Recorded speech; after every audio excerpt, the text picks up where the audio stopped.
Welcome back to the Armory, guys. This is episode 2. I'm Brant McCaskill, your host, better known as Pig of the Hut.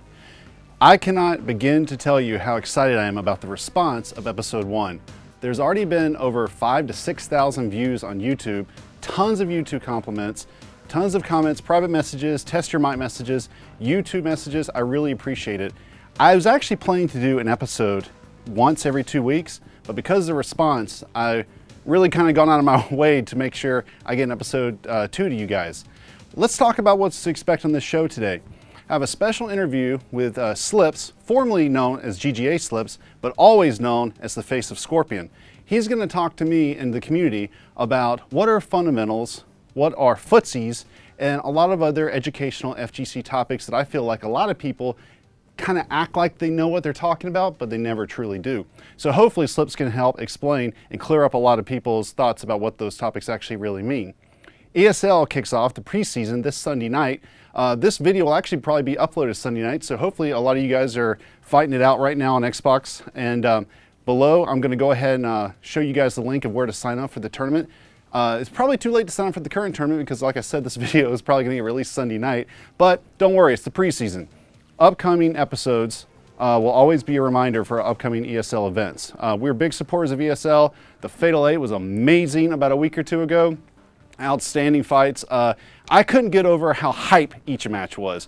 Those guys had 2 to 3 days with the game, and those were some of the hypest matches I've seen in the past 3 years in any fighting game.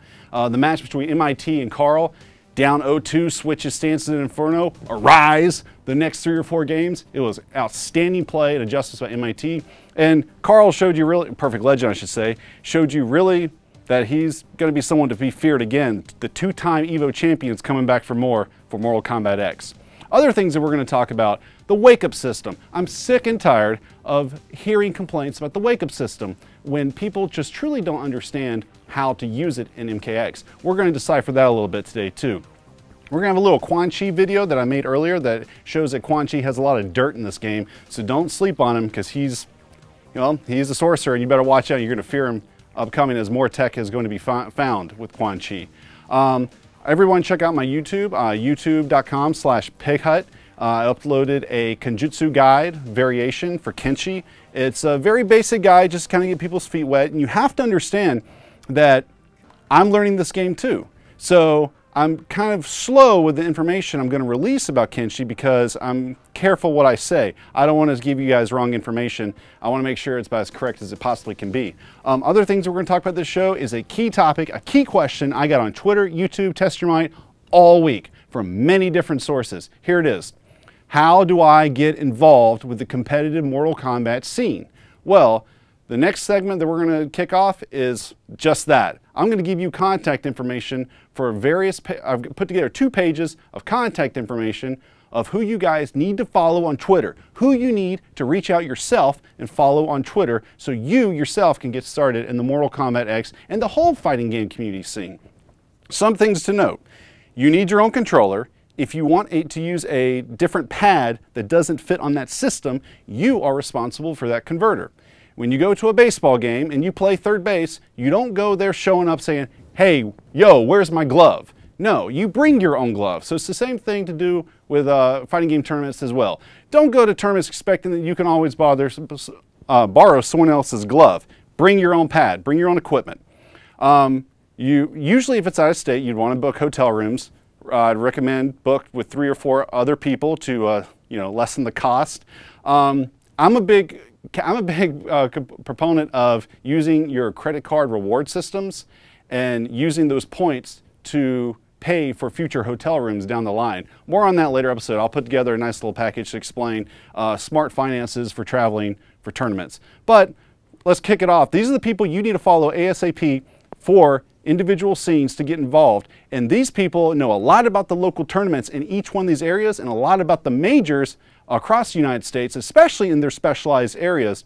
So I want all of you guys to follow all the people that you see on the screen. Let's talk about them a little bit individually. First up, we have 995 Phil. He has been around longer than I have ever known that even Mortal Kombat existed. Obviously, that's an exaggeration, but if you need to know anything about the New York, New Jersey area, that's the guy you need to follow, as well as UMK3 Shock. He is a huge proponent of the older Mortal Kombat games, so if you're still in love with those MK1, 2, 3 titles, that's the guy to talk to. However, he still does a fantastic job with his stream, twitch.tv/Kombat Network, and is really responsible for a lot of the Northeast majors, Northeast local streams. GGA Han. You can also add at Galloping Ghost Arcade on Twitter. Chicago is the home of NRS. It's the home of some of the best players in the world. Dizzy, Waffles, 16-bit, Slips. All these guys are outstanding players. GGA Han does a lot of their organization or organizing with their locals, so he's the guy that I'd probably recommend follow, as well as the Galloping Ghost Arcade Twitter account. Combat Houston, that's Cat, Showtime, Scar. These guys are very, very active in the Houston area, and I know Texas is a massive state. You're saying, well, I live in San Antonio, or I live here. Well, this is a starting point. If you guys reach out to these guys and say, hey, I live in this area, Combat Houston, can you let me know some better localized spots or localized people to talk to in these certain cities? This is a place that I would start if you're in that area. Blind Ducky is basically one of the key leaders, and he's a top player in every game he plays. He's in the NorCal scene. He's a young guy, up and coming. He's kind of like another Sonic Fox of how good he is.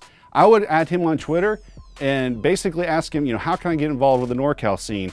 NorCal scene is extremely dangerous scene upcoming for Mortal Kombat X. They are on my scene to watch list. You have Michelangelo returning, who I'm really high on in this game. You have Blind Ducky, Dab, Malarkey, Snake.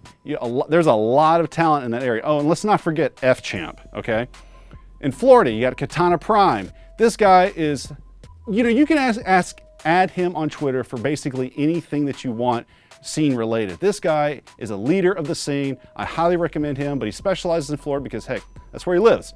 Tennessee, another guy I would add, KIT Vandy. He is the TO for KIT Midwestern Championships and a lot of other events in the Tennessee area, and he travels to all the East Coast majors. He is an outstanding TO. I would add him, contact him, ask him how you can get involved with the locals and majors. Those events are not to be missed. SoCal, at EGP Compton. Compton is doing a lot of work with ESL, so you have multiple reasons to add this guy. He is one of my favorite leaders and TOs in the whole scene. I cannot tell you of how impressed I am with his work ethic at every single major and local and every single event that he does in the SoCal scene. Add him, thank him, and then get involved with all the events that he's a part of.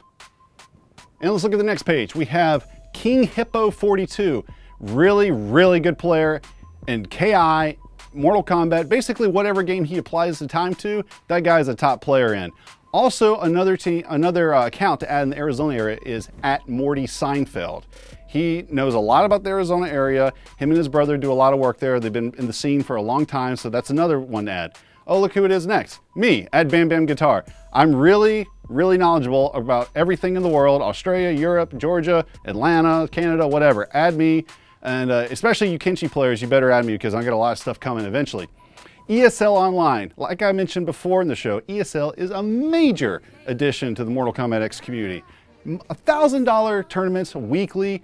They have a $50,000 pot at minimum.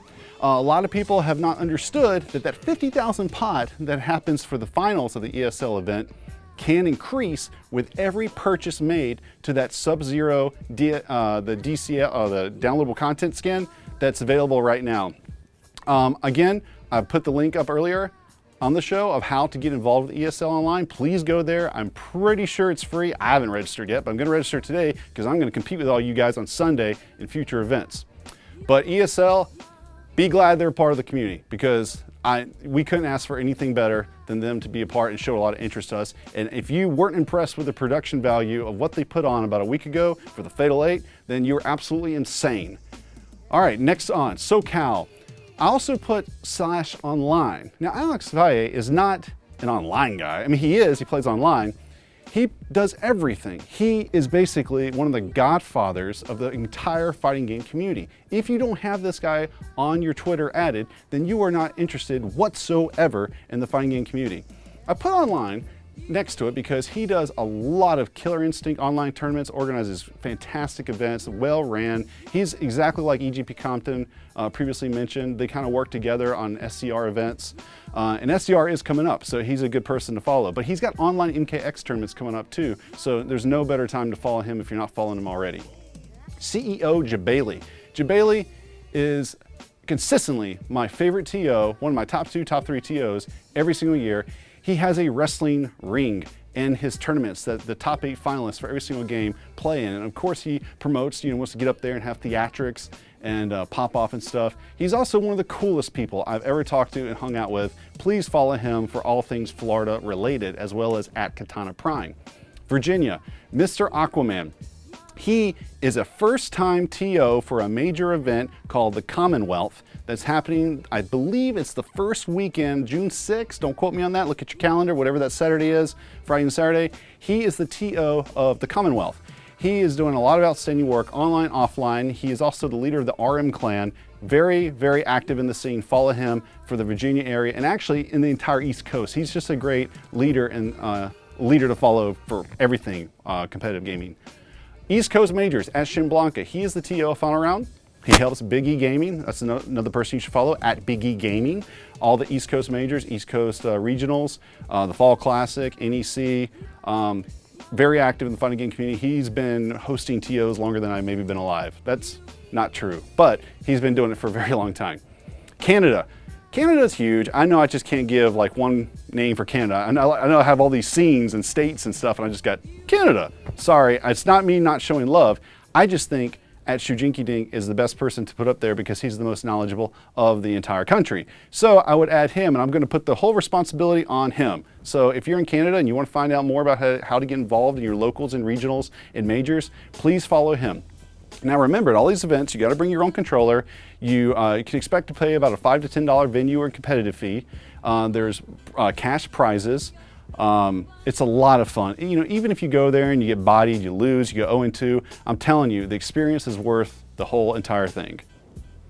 All right, guys, so that's a great starting point of how to get started in competitive Mortal Kombat in each individual scene. I know there's a lot of states, a lot of regions, a lot of things that weren't added, but every week or bi-weekly, when I have future episodes, I will definitely add any names. And if you think I missed out some really key names, like I could think of some like at KDZ Aster, KDZ Zaster, he's another Northeast guy, but you guys need to give me the contact information of the guys in Detroit, the guys in Utah, the guys in North Dakota, I mean, wherever, Oklahoma, wherever you guys are, tell me your Twitter account, tweet me, and I'll make sure I put it on the show, and that way we can help spread the scene.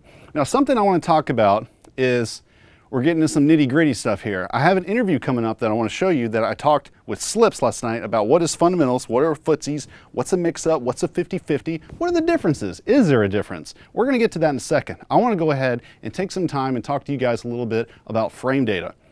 Let's talk about frame data. I'm going to give you guys some example. The best thing to do while listening to this is go to your Mortal Kombat game, pause the menu, go to move list, and look at this little frame data on the bottom right corner. What is a startup? Let's say you have Kenshi's standing 3. I believe it's 11 frames, and what that means is it takes 11 frames for that move to come out. Now let's talk about why you need to know that. Let's say it's 11 frames on startup. Kung Lao, I'm just making this stuff up, Kung Lao just did a move that had, say, 6 frames startup, but you blocked it. Okay, that move that he did is -13. Now he is negative -13 on block. That means when, I'll use my character, Kenshi blocks the move and Kung Lao did his move. Now Kung Lao's -13. What did I say? Standing 3 is 11 frames. So he does, I'm not going to do the kick. He does 11 frame kick, that's 11 frames. There's a 2 frame window gap that he can use the standing 3 attack. So, simple math. He does the attack, I block it, he's -13. That means I can punish him with a 12 frame, 11, a 10, a 9, an 8, a 6, a 5, 4. He can punish with all those frames, all those moves that have frames that are faster than -13. See, if he has a 15 frame starter, and Kung Lao's -13 on block, that's not going to work. I mean, he'll have to block it, but, you know, that's not a punish. So hopefully that will help a little bit about what that number means on block, what the number means on startup, and now let's talk a little bit about what the number means on hit. Let me take an example, and this number might be wrong. I'm just going to throw it out in the middle of my head. Quan Chi's down 3. I believe his down 3 on hit is plus 16. That means that when I hit you with his down 3, you cannot move or do anything. You cannot play the game for 16 frames. Okay? There's 30 frames per second. You cannot do anything for 16 frames. So that means after I hit you with a down 3 and I'm plus 16 because you're a minus 16 because I just hit you and you're currently in what they call hit stun. If I have an 8-frame move, I can do that before you can do anything because you're still minus 16 and I'm plus 16 because you're in hit stun. So I hope think about that a little bit. That's how us pro players get ready for matchups, and we study punishes. If Reptile does his dash and he's just throwing this number out, he's minus 16, I better have a 15, 14, 13, 12, 11, 10 frame, you know, punisher to punish that. I can't punish you with a 20 frame move if you're minus 16 because that's a 4-frame advantage towards you. Okay, so now let's talk about the next thing that nobody gets right ever. And I even wrote down some notes on my phone to make sure I don't screw this up. And I don't care how unprofessional that looks, but I want to get it right. So let's take this fictitious example that I just wrote down on my phone. Let's say Cage's forward 3 has 20 cancel advantage. Let's say Nut Punch hits on frame 18. That means the forward 3 Nut Punch has no gaps. But if forward 3 has a 15 cancel advantage and the Nut Punch hits on frame 18, then that means there's a 3-frame gap in between that window and you can armor out or backdash. So think about that for a little bit. If that doesn't make sense, listen to what I said again slowly. I know I talk fast half the time, but to reiterate, if I do a forward 3 and it has 20 frames of cancel advantage and the Nut Punch is 18 frames, then it takes less frames for that to come out than my cancel advantage is up. Okay, let's take that back. If I do forward 3 again and the cancel advantage is 20, let's say the Nut Punch is actually now 30 frames, okay, which is not going to happen. Now you have a 10-frame gap between the forward 3, the cancel advantage, until the Nut Punch, 10-frame gap to interrupt me. Think about that. If that still doesn't make sense, then I may have to get a guest on to come on and explain it even better. Speaking of guest, I now have Slips, a segment with Slips from Illinois, formerly GGA Slips. He is the face of Scorpion, and he talks with me about what are footsies, what are fundamentals, what's a mix-up, what's a 50-50, what's the difference? Is there any? Take a listen. All right, guys, I'm sitting here with Slips, and we're going to record a special segment over a lot of terms that people have no idea what they actually mean, but they always use them on threads, and they just actually don't know the meaning of them to begin with. So I'm joined by someone who I feel is much, much smarter than me on these topics, and they can explain it way better than I could. It's GGA Slips. Are you still actually part of GGA? No, I moved. Okay, so I'm just on my own. I'm a lone wolf. I'm Scorpion. You Scorpion Slips. Take no sides. Exactly. So a lot of terms, well, some of the terms that people have no idea what they're talking about, but they always use them in status updates on Test Your Might and Twitter and threads. Let's start with one, fundamentals. How would you describe what fundamentals are? Fundamentals is just it's kind of the instinct, really. It's the instinct to say, what I'm doing isn't working. I have to do something different. And whether that's your whole general strategy, it's whether after this certain move, I always get hit by this thing, he always does that, and I always do this, and I always get hit. It's just pretty much the ability to adjust. It's recognizing where the problem is and doing something. Just do something different. Mm-hmm. Find something. That's the big thing. So I was thinking about this question before I was going to ask you. And do you play any sports? Or you like any sports? I love sports. Okay, like I was thinking about baseball, and I was thinking about when I was a little kid, they used to always talk to me about fundamentals and playing third base. You know, the guy who got to play wasn't the guy who always, got home run. Well, he got a home run 1 out of 10 bats. It was always the guy who hit, 5 for 10 or 6 for 10, or the guy who could always make the, the generic stop on third base and throw out the guy at first base. It wasn't the guy who.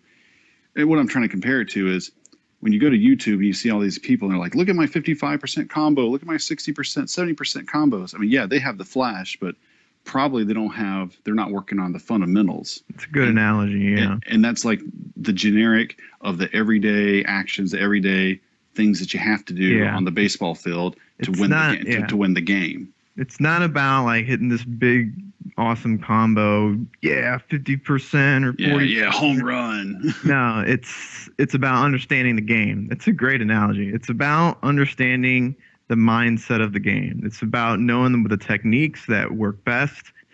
It's about outsmarting your opponent. Mm-hmm. It's exactly what you said. Okay, nice. And it's kind of like, like taking in a football sense, as a quarterback who can read the defenses and know what the cornerbacks are going to do, the safety. He can make a read on what the linebackers are doing based on their formation. And that is what lets him set up the big combo, the big pass to the wide receiver. Yeah. Cool. So so your fundamentals have to be in place to even get to the point to where you can do these combos. Do you have anything else to say about that, or you want to go to the next term? No, that's good. I think that should cover it, yeah. Nice. Footsies. Footsies is a good one. Does Injustice have footsies? Yeah, it has footsies. Yeah, I'm just kidding. Talk to me about footsies. Can you explain what footsies are? Footsies is pretty much when both players have complete respect for each other. Both players have gone through the progression of I can handle your special moves. You can't special move spam me all day. I know how to, not only do I know how to block them, I know how to hurt you for them. So it's like, okay, I'm not doing special moves. It's like, okay, well, I'm going to jump around. I'm going to jump. I'm just going to jump around like a rabbit. And then, no, I can anti-air you. I know how to blow up jumping around. So it's like, okay, I can't spam special moves. I can't jump around. I have to fight on the ground. And that's where I hate to use Star Wars prequels as a reference, but remember when Count Dooku and Yoda fought each other? They were just throwing like rocks and stupid crap at each other. Yeah, flying all over the place and just being theatrical. Yeah. Yeah, and Count Dooku was just like, you know what? It's clearly we both have equal knowledge in the Force. We're gonna have to settle this battle with a lightsaber, and that's pretty much what Footsies is. That's pretty much what it's pretty much. It's pretty much a nod of mutual respect. Like, all right, let's do this. And what it is there's two aspects to footsies. There's, for lack of a better term, I'll call it, there's the footsier, who's the character that pretty much has the better reach. They have the advantage in the footsie war. They have a normal, like a move or a string that just has further reach than the other guy. And it's like, oh, that's unfair, blah, blah, blah, blah. Whatever. And then, for again, a lack of a better term, there's the footsie E. Now, so the footsier, it's pretty simple. If the guy gets in the range of your good attack, your long range attack, then you just do it, and then they're forced to block, and they just have to hold that. And if you see that they keep blocking it, typically this tool is safe. Like, you don't usually want to do something that's unsafe. Otherwise, that's just dumb. But yeah, you once you see that they keep blocking that tool, then you just run up and do your, like a guessing game. You throw them, or, do your 50-50, which I'm sure we'll go over. Yeah. So for the footsie, it's pretty simple. They get in that range, you do the move, you see that they block it maybe 2 or 3 times or whatever. The next time, go in and mess them up. Break their guard. Okay. And then the footsie. Oh, go on. What? Oh, does footsies always have to be pokes or normals, like punches and kicks, or does it have to, or can it be special moves? If it's a safe special move, if it's a safe special move, yeah. Okay. It can be a projectile, but most projectiles are high risk footsies. Like Street Fighter, a high risk footsie tool is a fireball. You do a fireball, there's nothing that's going to beat it. You can't sit on the ground against a fireball. You have to jump, but it's high risk. Like you kind of turn it into, that kind of goes back into, I don't respect you. I'm just going to keep throwing fireballs. I'll take this fireball jump guessing game, which is actually not in the favor of the person spamming fireballs because, yeah, fireballs hurt, but you jump one fireball. I mean, depending on, what character or whatever, that's at least a third to a half-life. So Okay. Nice. They can, but it's again, that's a high risk. That's special. That falls into the special move category. Okay, nice. So you're saying the Kenshi shoulder is a footsie tool? That doesn't count because that thing recovers so unbelievably fast. That thing's just ridiculous. Get out of here. I know. Is there any? That's what I'm getting to. Is there anything? Are there any properties that a move could have? That bypasses the rules that we're talking about. Exactly. So, what special moves or what constitutes? Hey, that's way too good. Although you're using it in the footsie range, you're playing footsies with it. That's not a footsie tool because that's way overpowered. I mean, now you're talking about balance. Like if there's a move that's like that, I mean, that's just cheap. Gotcha. No, it makes sense. That's all that character. All right. Well, in MKX, it is a footsie tool. I'll say that. I talked about the footsie. Footsie. Yeah. So say you're the one that's getting out footsie. Say you're the one that has to deal with this person with the long range. This is the tricky part, and this is where it really gets fun. Like this is where you see high level stuff. This is where you got to make, that book, The Art of War or whatever. Whoever, I forget who wrote that. Some old Chinese guy.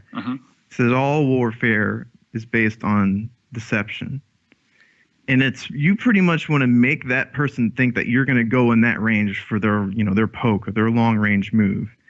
You want to you either stand right outside the edge of it, or you get even so cocky that you get right on the inside of that long range poke that's been giving you problems. And then you get back out and then you make them whiff. And then when they whiff that tool, you better know what your whiff punisher is. That's a big part of the game. Is if you make that tool whiff, you whiff punish it. And that's what you kind of got to do on that end. So that's why you see a lot of that, that dance, the go moving back and forth. Like everyone's trying to get each other to whiff so they can. And then once that person's scared to throw out that footsie tool, guess what? Now you can go in. Now you get to do your 50-50 or your mix-up or, you get to break their guard essentially. You got them scared. Does the footsie ever become the footsie-er? When they're scared to do their footsie, yeah. Okay, then they can do it. So it's basically who's being the aggressor, who's setting the tone and the pace of the match. Yeah, there's two major things when it comes to if this is a good footsie tool or not. Obviously, I said safe earlier. Like it's got to be a safe move. So it's not necessarily just a string. It can be like a single, like say you got this move and it's got a lot of reach, but it's unsafe. Well, do you have a safe special move? If the answer is yes, you can always cancel it and do a safe special move. So that's one aspect. You typically want it to be safe. The second aspect is speed, we'll go range. Range is probably the second aspect. How good a range does it have? If it has a good range, then if it has good range and it's safe, then that passes. That's pretty much a good footsie tool. And then the third aspect to really determine how good it is how fast is it. If it's really fast, then you got a good one, like a Superman 423. Yeah. What was that? 8 frames? Yeah, 8 frames, I believe. 8 frames. That's almost 8 frame mid combo starter launcher. He dominated footsies because it had insane range and it was insanely fast. Cassie's back one too is essentially. Absolutely. Yeah, it's essentially she pretty much out footsies everyone as far as Kotal Khan's back one. Yeah, exactly. So those are like the 3 main aspects. Is it safe? How long is the range? And how fast is it? That determines if it's a good footsie tool or not. And then some people don't have them. Sometimes you got to rely on just, crap down 4, and that sucks. But that's just and that's in down 4s, like in down 3s. Those are good tools to deal with those moves that have a lot of reach. And so like say you do get in that range of, oh crap, I'm in his range, he's going to do it. do that down 4, because typically down 4s have got more speed, so you can beat it. So that's another aspect. That makes sense. All right, let's look at the next topic. How would you define what a mix-up is? A mix-up is when you have the advantage, like you have the next move. They are at the disadvantage. If you do your fastest move versus their fastest move, you will win. You have the advantage, is what I would call that. And this is typically where like a 3-way guessing game is. It's if they attack, then you do your fastest move, and you blow them up with something, or you do a move that's fast enough to beat everything that they've got, and it hurts pretty bad. And then if they start blocking it, they start respecting it, then it's like, okay, well, now that they're blocking this thing, let me open them up. Let me break their guard. Let me do a 50-50. Let me do a throw, what have you, whatever it is that you've got to stop people from blocking. Okay, now my question is this. Is there a difference between a 50-50 and overhead low versus a mix-up? Are they basically the same thing, and the two just get confused all the time with being different? Just before this, you asked me that, and I said, what's the difference? And then I started thinking about it. Yeah, there is a difference. So a mix-up, like I said, is kind of a 3-way guessing game. Someone has the advantage, but the person on the defense has options. They have at least, 3 to 4 options, so to speak. And then typically the person that has the advantage has like at least one safe option that the other person can't really do much about, or at least takes a lot of resources like meter or something like that. Mm-hmm. A 50-50 is pretty much where the person is really stuck. Like they have to guess high or low. Like you hit them with something and say it's so much advantage that you can do your overhead or your low. They can't armor. They can't do anything. They're stuck.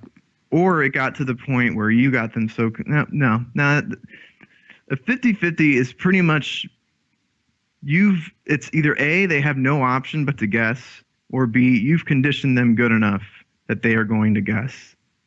So they are kind of intertwined, mixed up in a 50-50. Okay.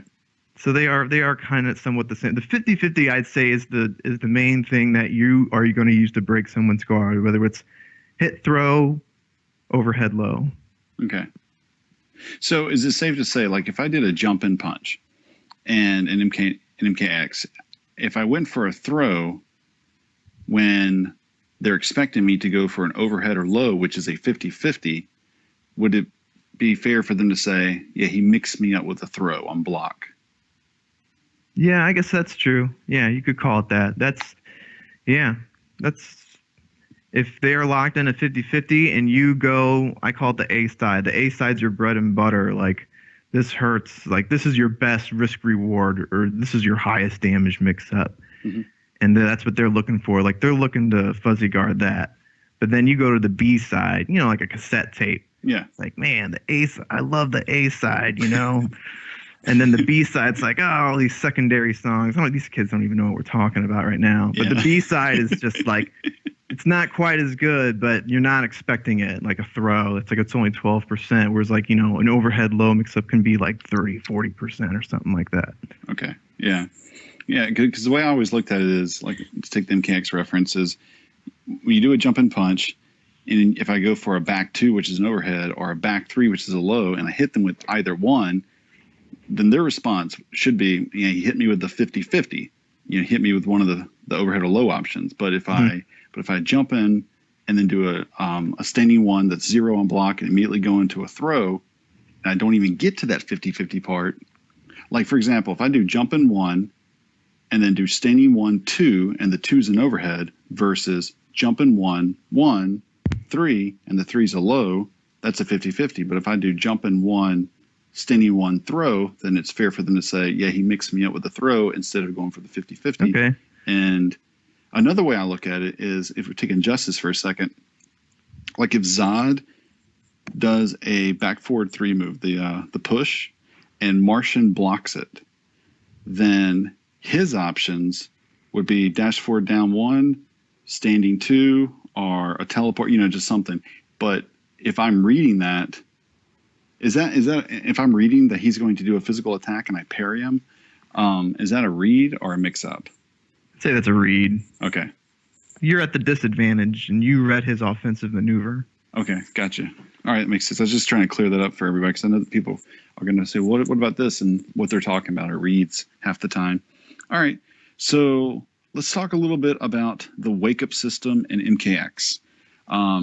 It's got a lot of people like Zyfox and other people on Twitter in a tizzy. They don't really understand it. They think it's underwhelming. They think they can't get up. They think they're getting bullied. What would you say are the key points of dealing with being knocked down in Mortal Kombat X? Okay, so obviously if you have meter, it's there's no difference than Injustice, right? Right. So I mean, we can just pretty much skip that, right? Like if you got a bar or meter, guess what? Like you can either stand up and guess, or you can backdash, or you can wake up attack. Now let's say you don't have meter. Okay, so now it's like, okay, I can't even. They don't respect anything that I'm doing. They're on top of me. So you have a short delay wake up, which will mix up their ability. If they think that you're just going to stand up and they want to put you in their 50-50 and you short delay, well, they're probably going to whiff. They're going to whiff right in front of you, probably. Yep. And then let's say they do an option select. Maybe they think that you're going to either A, wake up attack, and they cover it by jumping over you. So they jump over you and try and cross you up. But hey, you didn't. You did a short delay. But whoops, now they're right on top of you, and now they're going to do their 50-50. So that's like an option select, so to speak. It's just like, oh, man. So you can do an even longer delay. And then on top of that, you still have your backdash. So there's plenty of options. To me, I think short delay and long delay and the backdash, like that's pretty tough to deal with. Like that's some pretty hard reads to get. And like if you're in the corner, yeah, that sucks. Because even if you backdash, you're still kind of screwed. Yep. But mid screen, I have no sympathy. You've got you've literally got 4 options. You've got just get up and guess. You've got get up, backdash. You have short delay, get up and guess. Short delay, get up and backdash. Long delay, get up and guess. Long delay, get up. I mean, that's even more than 4. I don't even know what I just named. So get out of here. All right, man. Well, you have anything else to add before we end this? No. Cool. No, that's cool. All right. I mean, any other questions? Feel free to ask. It's interesting stuff. I like talking about fighting games more than playing them half the time. Well, I'm going to let everybody digest this information first, and I'm definitely going to have you back on and discuss more things as you and I can text, and we can figure out more topics to cover. Sure, sounds great. And if any listeners out there is like, well, what the hell is he talking about when he mentioned this or this or this, or can he explain this? Then just ask in the YouTube comments or test your might, and I'll get Brad to come back on and answer the questions. Cool, man. All right, thanks. All right, guys, before I show this next video about the Kenshi Vortex, one of many that he has, founded by J360, Ketchup, myself, and a couple of other people, I want to talk about a couple of things. The big craze in Mortal Kombat 9 was down 1 special, okay? It was down 1 special, like with Kenshi, if you take into account, he would do down 1 special, and which was the shoulder, back forward 2. In this game, it does not work. If you try down 1 special in this game, around 6 frame attacks will basically usually blow it up. However, for you Kenshi players out there, I'm going to throw you a bone. Why don't you go ahead and try down 4 push, down 4, back forward 2. That you can't interrupt the move, you can't armor, you can't X-ray through the move, you can't do anything between the move. So that's my my little tip to Kenshi players out there. Plus the pushback is incredible, and it makes the special, the back forward 2 moves in all 3 variants unpunishable, even by 4 frame EX launchers looking at you, Kung Lao. Anyway, guys, let's take a look at this Kenshi Vortex. There's 3 ways to do it. This is one of the key ways to do it, and I try to do my best to explain what a vortex is and what the vortex is all about. Take a look. Hey guys, Pig of the Hood here. I want to show you Kenshi's Vortex.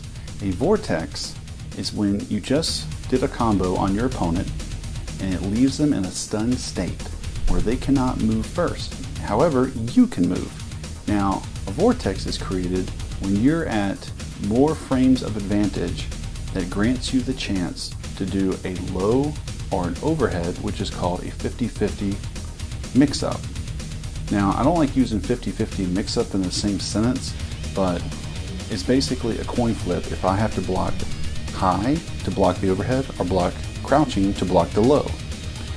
So it's basically what we like to call in the FGC, you got stuck in a blender. So this is Quan Chi's blender.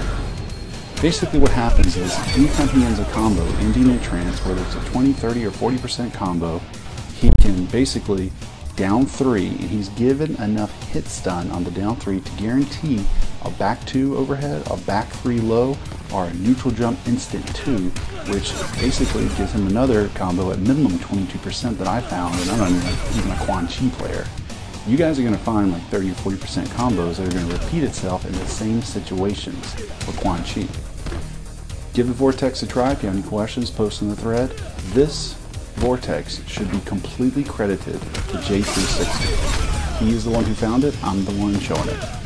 Enjoy Mortal Kombat X.